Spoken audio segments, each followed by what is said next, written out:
আসসালামু আলাইকুম, কেমন আছেন সবাই? আশা করি সবাই অনেক ভালো আছেন। আমি কিন্তু মাঝে মাঝে সকালে এভাবে শর্টকাটে খিচুড়ি রান্না করি সব ধরনের সবজি দিয়ে।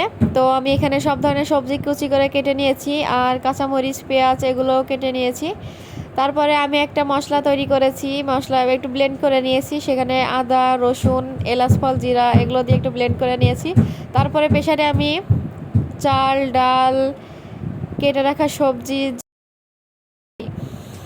মরিচ পেঁয়াজ এগুলো তেল লবণ হলুদ একসাথে দিয়ে একটু মাখিয়ে দিয়ে পরিমাণ মতন পানি দিয়ে আমি এখন প্রেসারে এভাবেই 3টা বাসি দিয়ে নিব। 3টে বাসি দেওয়া হয়ে গেলে আমি এখন রেখে দেবো এভাবে।